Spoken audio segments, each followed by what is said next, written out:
Yo, what's up guys? Welcome back to another video.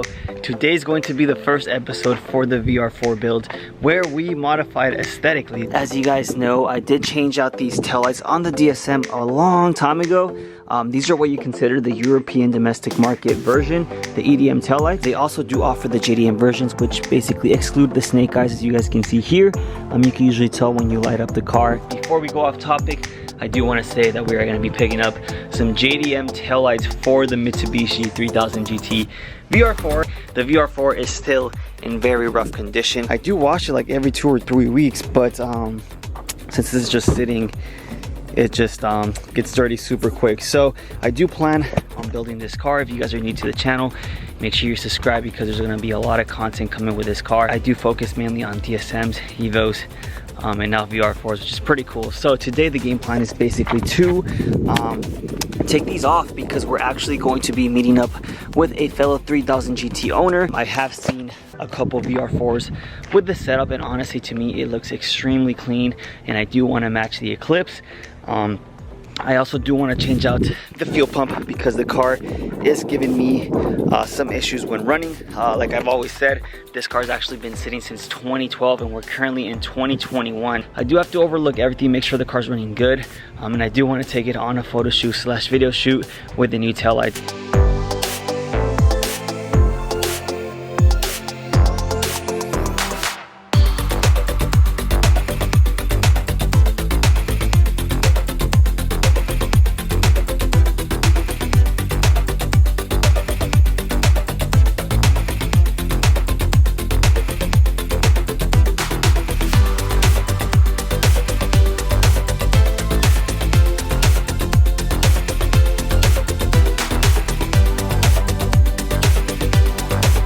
This is actually super easy. The taillights are only held on by like 2 bolts.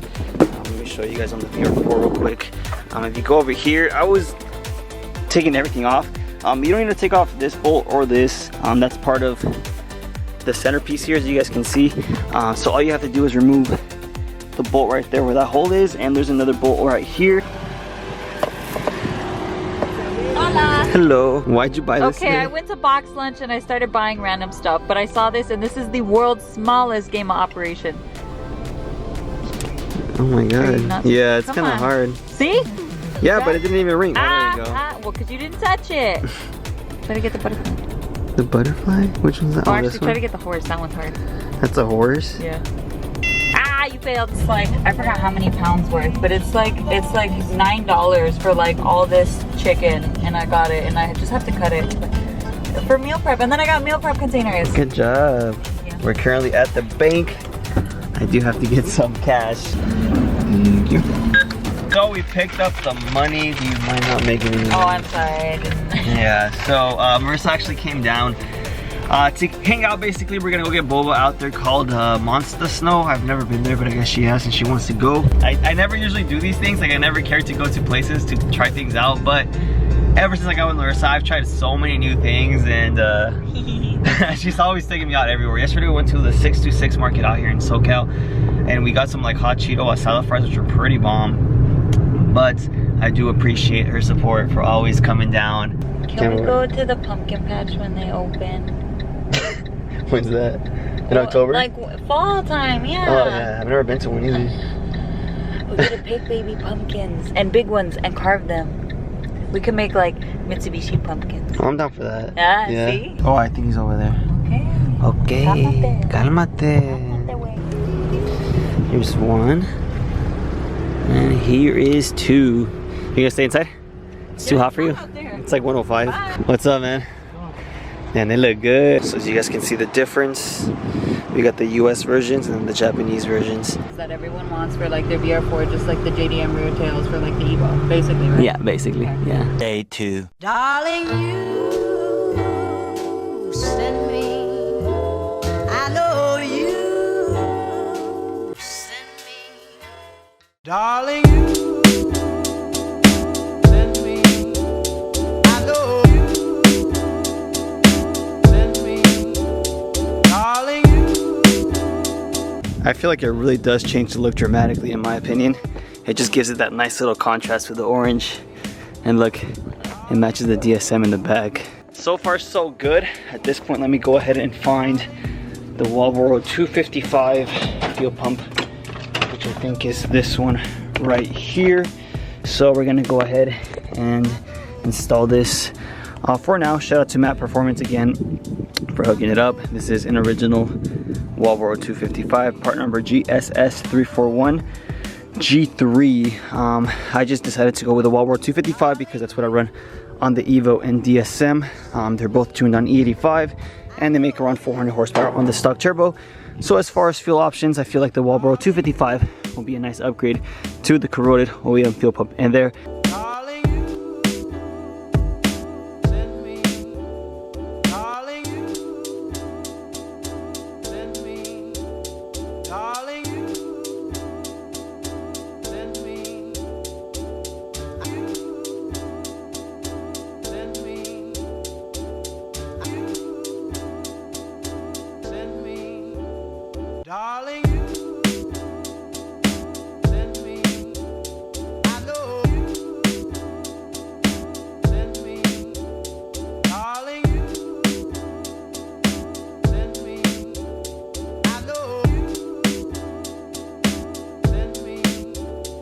Honest to do, send me. Honest to do, send me. Honest to do.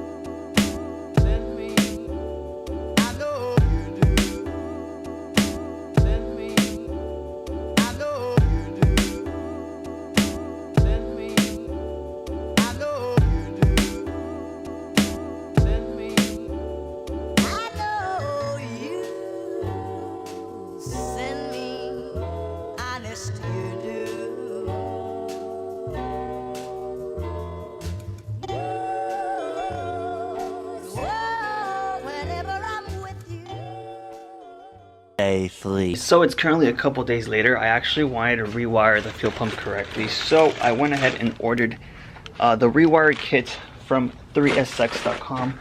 This basically lets you run a constant 12 volt from the battery straight to the fuel pump, which is highly recommended if you upgrade your fuel pump and injectors. And within this kit you get both a relay and a wire with a fuse right here, which I think is in 30 amp. Yeah, it's a 30 amp. So how you basically run this is you attach this to your positive battery terminal up by the engine bay. You then have to feed it from the engine bay in towards under the carpet all the way towards the back. You then attach this side of the wire to the red part of the relay. You attach the ground, which is the black, on the fuel hat, which you can attach there. You take off the bolt, you put that down there. Make sure you have enough metal surface, so I'm gonna go ahead and sand down the rust a bit down here. From there, you do have to come in and cut this black and blue wire. Once you cut it in half, you basically then grab the relay and you attach the white side of the wire and attach it to the harness side, which is basically this side once you cut this in half, and then this side of the harness then gets attached to the blue wire on the relay. So I don't know if that makes sense. Unfortunately, I did strip the threaded stud from the inside, so I do have the wire hanging out here. So basically how I'm going to do it is, of course, ground, power, red and black. For white, I'm still going to cut this in half. I'm going to run the white wire on this side, and then I'm going to go ahead and run the blue wire onto this. Let me put you guys back on the GoPro, attach this fully, and then from there we're going to go ahead and test it. Hopefully it starts. We do have to prime it a bit, and I do want to check if this is going to be a fuel leak issue because this is not stock.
Alright, so around 45 minutes later, I was able to feed the whole wire all the way to the back. The only thing I messed up on was mainly having the habit of forgetting to put these on. I only put it on for one, and these two are pretty much bare. You should cover this because you don't want this making any contact with any metal surfaces. But as far as everything else, it is a little difficult to feed the wire through. I'm not sure if all the 3000 GTs have that opening, but there was already like a slight hole down there. I tried to remove the hard lines here and try to feed it through there. That didn't work. I checked the form. Apparently there's a rubber grommet on the left side of the brake booster. I don't know if you guys can see that too well, but there was already a red wire going through that firewall. I drilled it a little bit bigger and then I was able to feed it through there. I then went ahead and fed it under the carpet. As you guys can see, it's pretty clean. You do remove the seat belt, you take off the seat, you feed it up here, you feed it on this side of the seat, it comes out on this side. You take off the screw here, and you try to feed it here.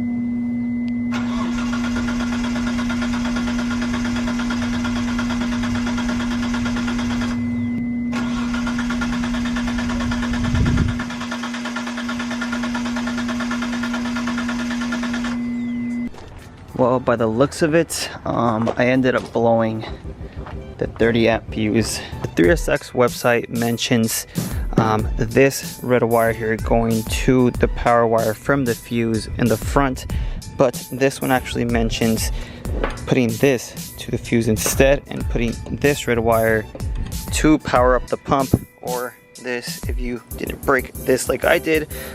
So it's basically switching up the wires that might be my issue. So I'm gonna try that wiring setup first, and if it is, this is going to be the right way to do it. And basically how you do it is you take off the relay cap, and right under you're able to see some numbers. So you have 30, 85, 86, and 87, and you're able to distinguish which relay goes to what. That's how you're gonna basically be able to figure that out. And then you're gonna go ahead and use this image, so pause the video, take a screenshot, whatever, and use it.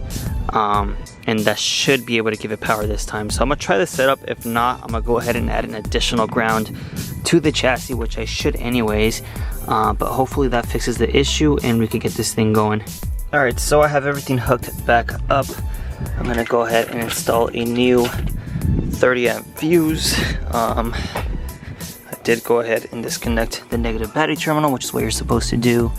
So let me put this on real quick.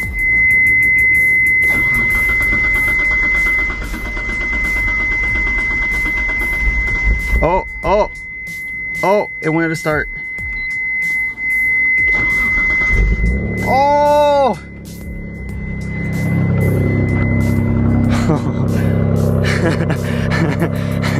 I'm so happy right now, you guys have no idea.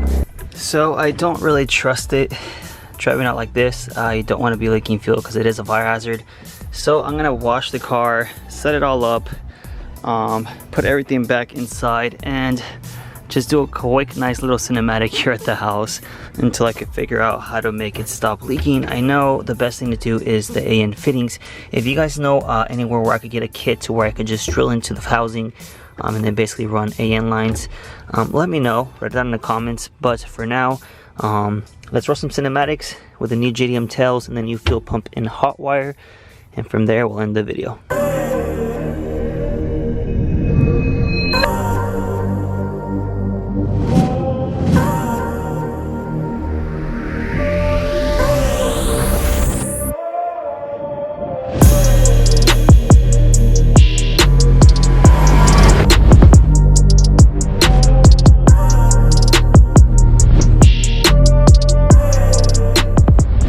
Well guys, I'm overall pretty hyped because I was actually able to figure out the whole fuel pump issue with the VR4. Of course, this thing is a complete project, and do expect to have a lot of videos on this car just due to the fact that I have to completely basically restore it. Hopefully once I get it running right, I can start taking it out.